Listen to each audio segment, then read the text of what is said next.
কি কক্সবাজার যেতে ইচ্ছে হচ্ছে? ওই দিন আমারও খুব ইচ্ছে করছিল কক্সবাজার যেতে, তাই না যেতে পেরে আমি তৈরি করে ফেলেছি লইট্টা ফ্রাই। কার কার পছন্দ বলুন তো? আসসালামু আলাইকুম। আজকে আমি আপনাদের সাথে লইট্টা ফ্রাই রেসিপি শেয়ার করব। প্রথমেই আমি এখানে 12-13 পিসের মতো লইট্টা মাছ নিয়ে নিয়েছি, কেটে ভালো করে ধুয়ে।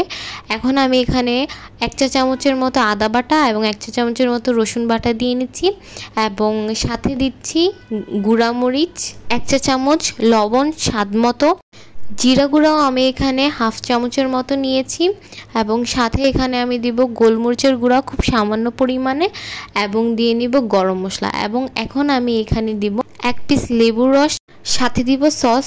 এটা আপনাদের টেস্টটাকে অনেক এনহ্যান্স করবে এবং খুব সামান্য পরিমাণে চিনি এবং এটাকে ভালো করে মেখে আমি আধা ঘন্টার জন্য ফ্রিজে রেখে দেব। অবশ্যই আপনারা ট্রাই করবেন ফ্রিজে রাখার এবং আমি একটি বক্সে রেখেছি যেন গন্ধ না ছড়িয়ে যায় ফ্রিজের মধ্যে।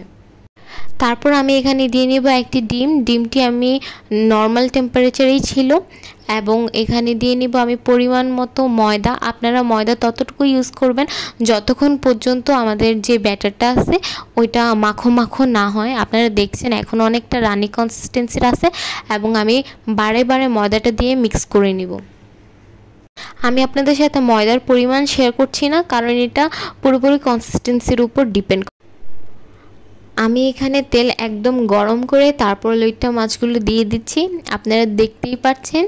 এখন আপনারা দেখবেন যে জায়গাগুলোতে ব্যাটারটা ঠিকমতো পড়েনি আপনারা সেই জায়গাগুলোতেও উপর দিয়ে ব্যাটার দিয়ে দিবেন, ঠিক বেগুনির মতো।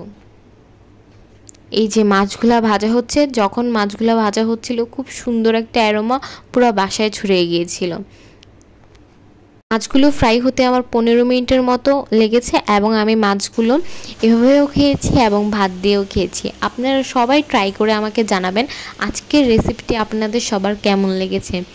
আপনারা আমার পাশে আছেন সেজন্য আপনাদের সবাইকে ধন্যবাদ। আশা করি লাইক, শেয়ার এবং সাবস্ক্রাইব করে আমার চ্যানেলের পাশে